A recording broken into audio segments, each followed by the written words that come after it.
சமநிலையை பேணுவதில் யானைகளின் பங்கு அளப்பரியது.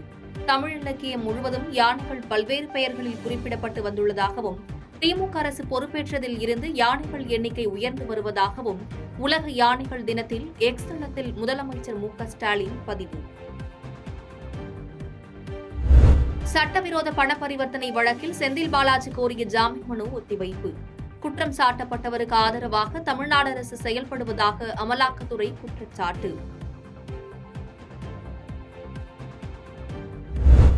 செந்தில் பாலாஜி வழக்கு முடிய இன்னும் எத்தனை நாட்களாகும்? அமலாக்கத்துறை கைது நடவடிக்கைக்கு எதிராக தொடரப்பட்ட வழக்கில் உச்சநீதிமன்றம் கேள்வி.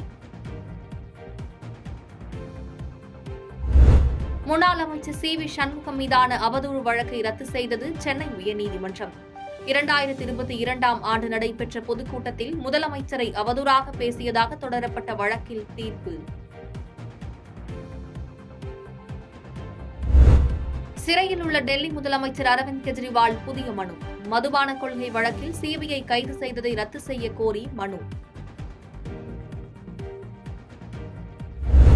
திருப்பதி மலைப்பாதையில் இருசக்கர வாகனங்களில் பயணிக்க இன்று முதல் கட்டுப்பாடு. வனவிலங்குகளின் இனப்பெருக்க காலம் என்பதால் இரவு 9 மணி முதல் காலை 6 மணி வரை இருசக்கர வாகனங்கள் செல்ல அனுமதி கிடையாது என அறிவிப்பு. புதுச்சேரியில் தமிழக பாடத்திட்டத்தை பின்பற்றும் எண்ணம் இல்லை என கல்வித்துறை அமைச்சர் நமச்சிவாயம் திட்டவட்டம்.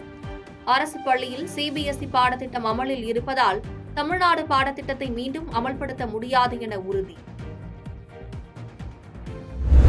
நடிகர் விக்ரம் நடித்துள்ள தங்கலான், சூர்யா நடித்துள்ள கங்குவா உள்ளிட்ட திரைப்படங்களை வெளியிடுவதற்கு முன் 1 கோடி ரூபாய் டெபாசிட் செய்ய வேண்டும். தயாரிப்பாளர் ஞானவேல் ராஜாவுக்கு சென்னை உயர்நீதிமன்றம் உத்தரவு.